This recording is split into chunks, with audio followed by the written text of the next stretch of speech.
कि कही रहो अभिमानी, कि कही रहो अभिमानी, राजा यंदी भूप को जायो कह रहो।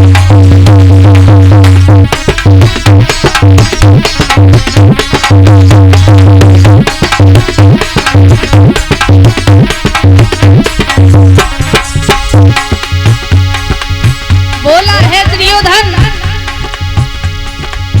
कि वो समय मुझे बहुत अच्छी तरह से मालूम है।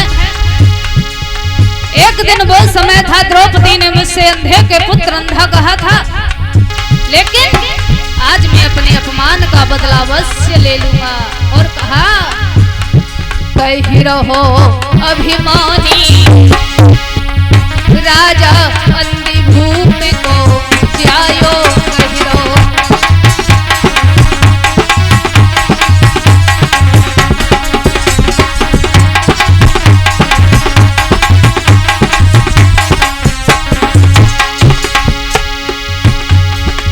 उस दिन दुख भयो कोई बारी,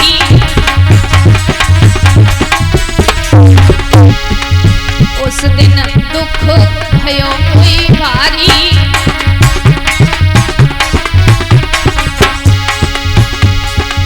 ठट्टा मारी हंसी दे तारी,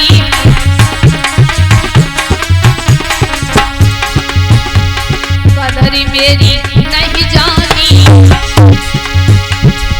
कदर मेरी नहीं जानी, राजा अंधी भूप को जायो कह रहो अभिमानी, राजा अंधी भूप को जायो।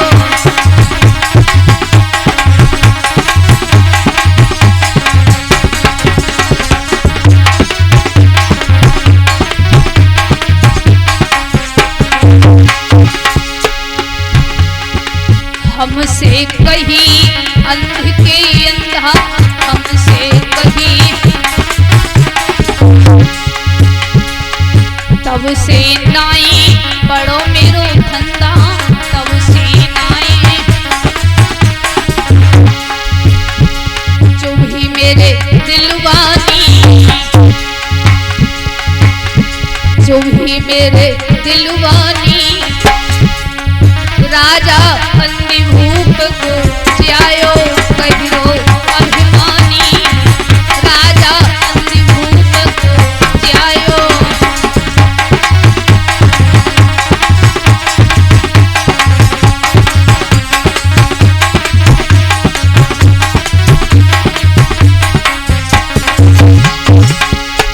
कह रहो अभिमानी, कह रहो अभिमानी, राजा यंदी भूप को जायो कह रहो अभिमानी, राजा यंदी भूप को जायो।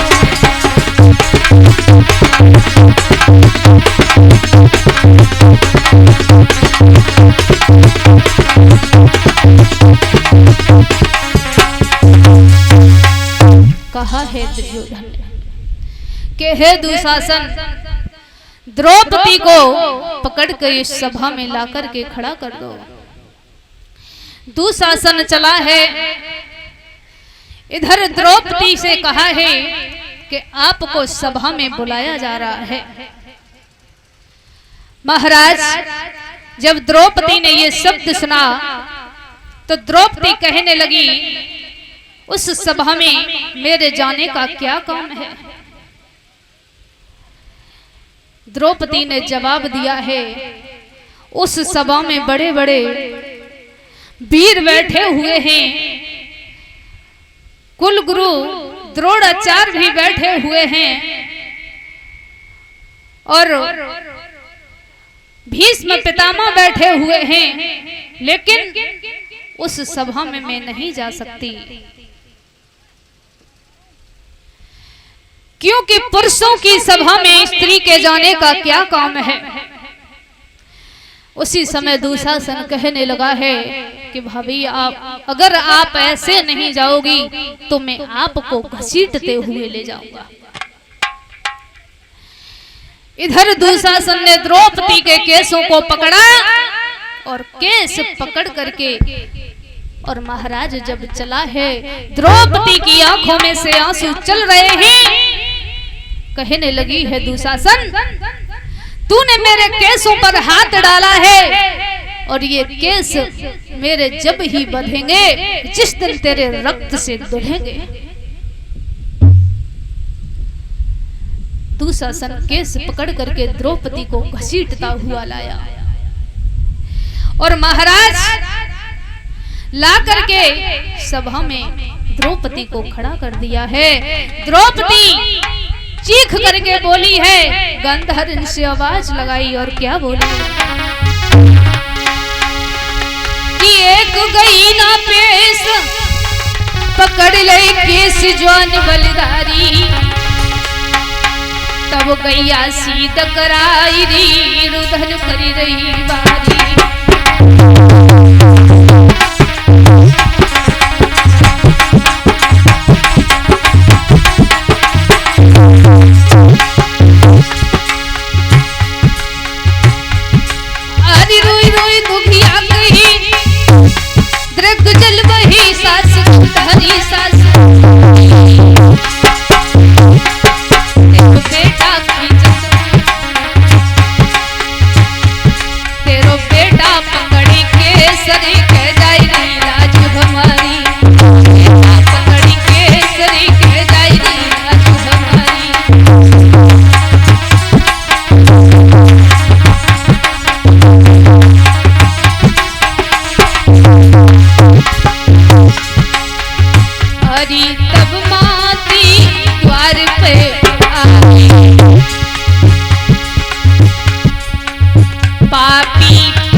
द्रौपदी के केसों को पकड़ा है, उसी समय दुशासन ने ला करके सभा में खड़ा कर दिया।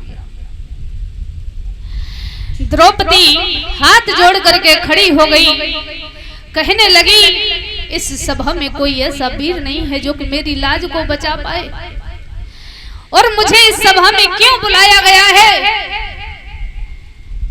द्रौपदी की आंखों में से आंसू चल रहे हैं। दुर्योधन खड़ा हो गया, कहने लगा है द्रौपदी इस सभा में मैंने तुझे बुलाया है क्योंकि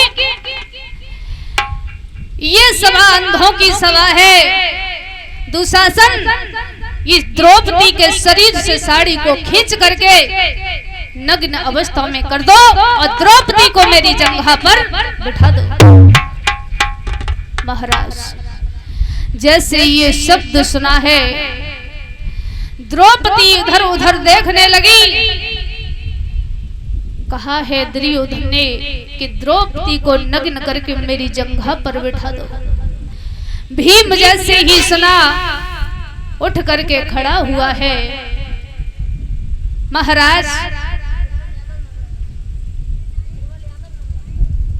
और इसी बीच में ये 201 मुद्रिकाएं आ रही हैं। प्रबल यादव, ग्राम नगला, परशुराम, ये बेटा हमारा सम्मान कर रहा है, बहुत बहुत धन्यवाद। राधा रानी कृपा दृष्टि बनाए रखे, सुखमति प्रदान हो। बेटा अपने माँ बाप का बड़ा होकर के नाम रोशन करे, यही अभिलाषा और आकांक्षा। बोलिए गोविंद भगवान की।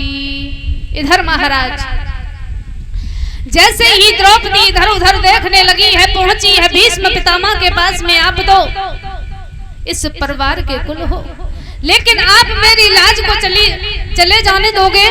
आप मेरी लाज को नहीं बचा पाओगे? इस सभा में मुझे क्यों बुलाया गया है? मेरा कारण क्या है? मेरी समझ में ये नहीं आ रहा कि स्त्री को पुरुषों की सभा में आने का काम क्या है। भीष्म पितामह नीचे को गर्दन डाल करके बैठ गए। पहुंची है द्रौपदी, धृतराष्ट्र के पास में कहा है आप अपनी कुलवधू को नग्न होते देखते रहोगे। द्रौपदी ने जब ये शब्द कहा है, कहने लगा है, दुर्योधन उठ करके खड़ा हो गया है, द्रौपदी ये अंधों की सभा है और इस सभा में तुझे देखने वाला कोई नहीं है, क्योंकि देखने वाले हैं तो तेरे ये पांचों पांडव, तेरे पांचों पति हैं। क्योंकि तूने कहा था अंधे के पुत्र अंधे ही होते हैं, तो ये सभा अंधों की है, तुझे देखने वाला कोई नहीं है, तुझे देखने वाले केवल और केवल तेरे 5 पति हैं। तब तक कर्ण उठ करके खड़ा हो गया, कहने लगा है द्रौपदी तेरे 5 पति हैं और 6वां पति अगर तू मुझे बना ले तो तेरा क्या बिगड़ जाएगा? अरे 5 के 6 हो जाएंगे, तेरा कुछ बिगड़ने वाला नहीं है। द्रौपदी कहने लगी बारे कर्ण, द्रौपदी से ये शब्द कहा है कर्ण ने, लेकिन कर्ण को ये शब्द नहीं कहना था, क्योंकि कर्ण द्रौपदी का जेठ था। महाराज इधर उधर देखने लगी है, लेकिन उस सभा में लाज बचाने वाला द्रौपदी का कोई नहीं है। 5 पतियों पर आस लगाए हुए हैं कि मेरे 5 पति मेरी लाज को नहीं जाने देंगे, लेकिन ये 5 पति दुर्योधन के गुलाम बन चुके थे। इधर महाराज दुर्योधन ने कहा है कि दुशासन क्या देख रहे हो? अरे इस द्रौपदी की साड़ी को खींच करके नग्न अवस्था में मेरी जंघा पर बैठा दो। दुर्योधन चला है, दुशासन चला है द्रौपदी की साड़ी को पकड़ने के लिए। इधर महाराज द्वारकाधीश कन्हैया बैठे बैठे आंखों में से आंसू चल रहे हैं। तब तक रुक्मिणी आई, भोजन का थाल हाथ में है, प्रभु की आंखों में आंसू देखे रुक्मिणी कहने लगी है प्रभु आज मैं तुम्हारी आंखों में से आंसू क्यों देख रही हूँ, कारण क्या है? भगवान कहने लगे हैं रुक्मिणी आज मेरी बहन की लाज जा रही है। जब ये बात रुक्मिणी ने सुनी, रुक्मिणी कहने लगी आपकी बहन की लाज जा रही है तो आप अपनी बहन की लाज क्यों नहीं बचाते? भगवान कहने लगे हैं रुक्मिणी अभी तो मेरी बहन को अपने 5 पतियों पर गर्व है कि मेरे 5 पति मेरी लाज को नहीं जाने देंगे। अगर द्रौपदी मेरा एक ही बार नाम ले दे तो मैं अपनी बहन के एक ही बार नाम लेने पर दौड़ के चला जाऊंगा, अपनी बहन की लाज नहीं जाने दूंगा। इधर महाराज द्रौपदी की आंखों में से आंसू चलने लगे। द्रौपदी सोचने लगी है कि इस सभा में अब मेरी लाज को बचाने वाला कोई नहीं है। इधर महाराज केशव ने कहा है रुक्मिणी मेरे भक्त मुझे बुलाते नहीं है, अगर मन से बुलाएं, सच्चे मन से अगर एक ही बार मेरा नाम ले दे तो मैं अपने भक्तों का कभी मान नहीं टलने दूंगा। और महाराज ये बात सत्य है, भगवान अपने भक्तों का मान कभी नहीं टलने देते, लेकिन भगवान का मान चाहे बेशक टल जाए।